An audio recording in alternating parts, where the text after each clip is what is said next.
Good morning class. Today's topic is post correspondence problem PCP. ठीक है, तो इस टॉपिक को हम लोग डिस्कस करेंगे आज।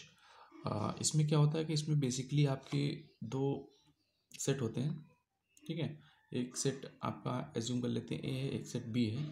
और इसमें इस सेट में जो है सम सेट ऑफ अल्फ़ाबेट या कुछ स्ट्रिंग्स होती हैं। ठीक है, जैसे हमने एज्यूम किया है A1 A2 A3 and so on AN। और सेट बी में हमने B1 B2 B3 and so on BN। ठीक है, इन दोनों सेट्स में हमें एक ऐसा कम्बिनेशन, एक ऐसा ऑर्डर, एक ऐसा सीक्वेंस फाइंड आउट करना होता है जिसमें सेट ए और सेट बी के सारे अल्फ़ाबेट जो है वो इक्वल हो जाएं। ठीक है, जैसे इमेजिन करिए, जैसे हमने ले लिया, सबसे पहले ले लिया A2, देन हमें सेट बी में भी B2 लेना पड़ेगा। देन हमने ले लिया A1। ठीक है, सेट बी में भी B1 लेना पड़ेगा। ठीक है, मतलब जो सेकंड वाला, अगर हमने सेट ए में सेकंड वाला पहले लिया है, देन सेकंड वाले में भी हमें सेकंड वाला लेना है। ठीक है, सेकंड स्ट्रिंग में भी हमें सेकंड वाला लेना है। इस तरह हमने ले लिया A2 देन B2। ठीक है, देन AI एंड BI। ठीक है, तो ये जो स्ट्रिंग्स मिलेंगी दोनों केसेस में, ठीक है, ये दोनों ऑलवेज क्या होंगी, इक्वल होंगी। ठीक है, ये सीक्वेंस हमें फाइंड आउट करना होता है। इसका आंसर आपका यस या नो में आता है, क्योंकि ये अनडिसाइडेबल प्रॉब्लम होती है। ठीक है, तो अब हम ये जो एग्जांपल हमने यहाँ पे लिया है, इसको हम लोग सॉल्व करते हैं। तो यहाँ पे a इज इक्वल टू आपका है A1 की वैल्यू है a, b A2 की वैल्यू है AB A⁻3 एंड A3 की वैल्यू है AB। ठीक है, ये तीन आपके एलिमेंट्स हैं, और B में भी आपके तीन एलिमेंट्स हैं, A⁻3 AB एंड B। ठीक है, अब हमें इसमें उस सीक्वेंस को फाइंड आउट करना है। तो इसमें क्या है कि आपको एक वन बाय वन जो है चेक करना पड़ेगा कि इसका बेस्ट सोल्यूशन क्या क्या होगा। ठीक है, तो हम स्टार्ट करते हैं। सबसे पहले इमेजिन करिए, इस ए ये वैल्यू ले लेते हैं। ऊपर ले लिया हमने A, नीचे भी हमें A3 लेना पड़ेगा। अब देखिए नीचे जो है 3 टाइम A है और ऊपर 1 टाइम A है।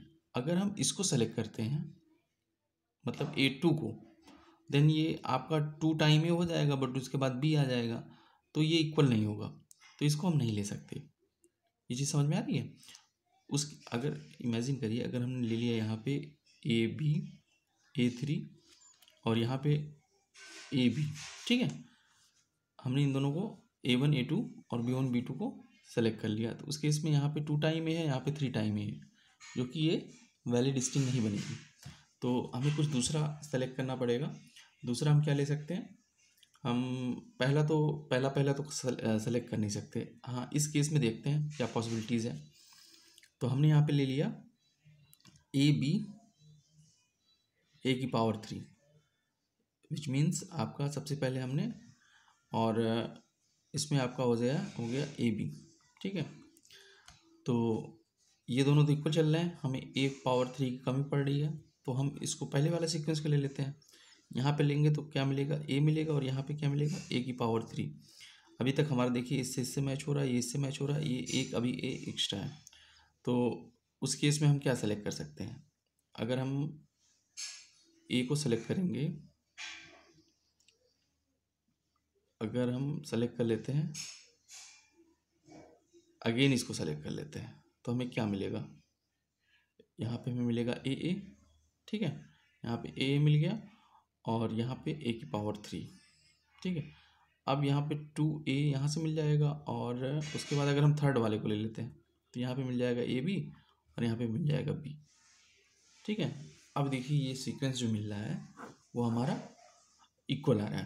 तो इस केस में इसका जो सोल्यूशन क्या हुआ, सबसे पहले हमने क्या लिया था, सेकेंड वाला लिया था। ठीक है, सेकेंड वाला लिया था, उसके बाद हमने क्या लिया, उसके बाद हमने लिया फर्स्ट वाला। ठीक है, फिर हमने क्या लिया, हमने फिर अगेन फर्स्ट वाला लिया, फिर हमने क्या किया, थर्ड वाला। तो ये 2 1 1 3। ठीक है, मतलब इसमें A2 A1 A1 A3 and B2 B1 B1 B3, ये जो सीक्वेंस मिल रहा है, या फिर इसको हम शॉर्ट में कह सकते हैं 2 1 1 3 जो सीक्वेंस है, ये हमारा फाइनल सोल्यूशन है। ठीक है, तो इस तरह हम इसमें डिफरेंट ऑब्जर्वेशन के थ्रू हम इसमें फाइंड आउट करते हैं कि सोल्यूशन क्या होगा। तो ये मेथड है पीसीपी फाइंड आउट करने का। एक क्वेश्चन और करते हैं, उससे थोड़ा सा और क्लियर हो जाएगा आपको। जैसे क्वेश्चन है आपका ए इज इक्वल टू आपका है 0 0 1 0 0 1 1 1 1 1 0 1, ठीक है। और b इज इक्वल टू आपका क्या है, b इज इक्वल टू 0 1 1 1 1 1 1 1 0 1 0। अब इसे हमें सीक्वेंस फाइंड आउट करना है, ठीक है। तो अगर हम पहले दोनों को लेते हैं तो उस केस में क्या है, यहाँ 2 टाइम 0 है, यहाँ पे सिंगल टाइम 0, तो ये मैच नहीं हो पाएगा। दूसरा कोई ऑप्शंस देखते हैं। दूसरा ऑप्शंस हम क्या देख सकते हैं, दोनों को यहाँ पे 2 टाइम 0 है, 2 टाइम 1, इन दोनों को, हाँ यहाँ पे 2 टाइम 1 है, यहाँ पे 3 टाइम 1 है। तो यहाँ देर इज़ पॉसिबिलिटीज़ कि हम कर सकें कुछ। तो सबसे पहले थर्ड वाला लेते हैं। थर्ड वाले में लेंगे क्या, यहाँ पे मिल जाएगा 1 1, यहाँ पे 1 1 1, ठीक है। अभी यहाँ पे एक 1 टाइम ज़्यादा है, ठीक है। तो उसके बाद अगर हम क्या ले सकते हैं, मतलब ऐसा कुछ कम्बिनेशन लेना है कि ऊपर जो है पहला हमारा 1 से स्टार्ट हो, ठीक है। इस पॉसिबिलिटी भी चेक कर सकते हैं, बट इसमें क्या होगा कि फिर 1 टाइम एक्स्ट्रा हो जाएगा। तो अगर इसके आगे एक्स पॉसिबिलिटीज देखें तो 1 0 1, यहाँ पे 0 1 0, ठीक है। तो यहाँ पे ये मैच हो रहे हैं, ठीक है। यहाँ पे 1 टाइम 0 ज़्यादा है। तो इसके लिए क्या कर सकते हैं, हम इसको बैलेंस करना है तो हाँ, फर्स्ट वाले को कर लेते हैं। तो यहाँ पे 0 0 1 हो जाएगा, यहाँ पे 0 1, तो ये मैच हो जा रहा है। तो सॉल्यूशन क्या हुआ, 3 4 1, ठीक है। ये जो सीक्वेंस है ये इसका सॉल्यूशन है, ठीक है। तो इस टाइप से हम इनको सॉल्व करते हैं, ठीक है। तो इसका कोई बेसिक रूल यही है कि आपको 1 बाई 1 इसमें चेक करना है। जैसे जैसे आप चेक करते रहेंगे वैसे वैसे आपको सॉल्यूशन इसमें मिलता रहेगा, ठीक है।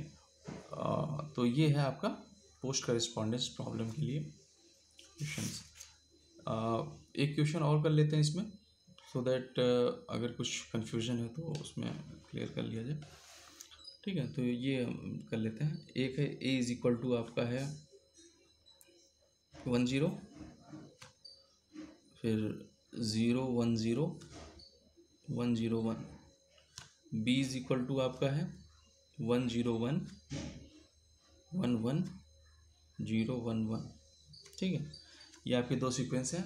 इन सीक्वेंस को हमें सॉल्यूशन फाइंड आउट करना है, ठीक है।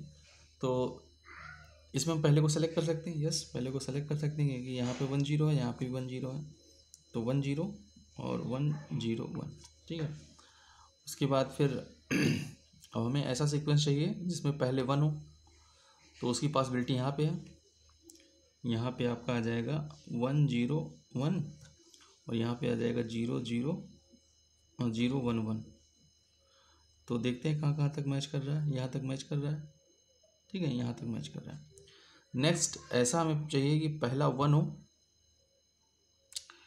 पहला 1 हो, ठीक है, पहला 1 हो, और पहला 1 हो,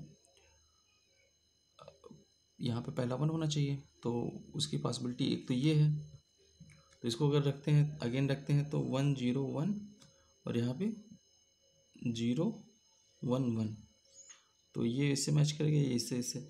तो ये बेसिकली हम देख रहे हैं कि एक लूप टाइप का बन जा रहा है, मतलब वही चीज़ बार बार एक नीचे बन आ रहा है एक्स्ट्रा, तो इसको रखने की ज़रूरत नहीं है अब दोबारा। अगर हम इसको रखते हैं तो 1 0 1 0 1, इससे ये मैच कर रहा है बट इससे मैच नहीं कर रहा है, ठीक है। तो इसको रोल बैक कर लेते हैं। अगर हम इसको रखते हैं तो ये आ नहीं सकता है, क्यों, क्योंकि हमें ऑलरेडी पहले 1 चाहिए। इसको रखते हैं तो एक लूप बन रहा है, तो इस बेस पे हम ये कह सकते हैं कि यहाँ पे इसका सोल्यूशन नहीं मिलेगा, हैज़ नो सोल्यूशन।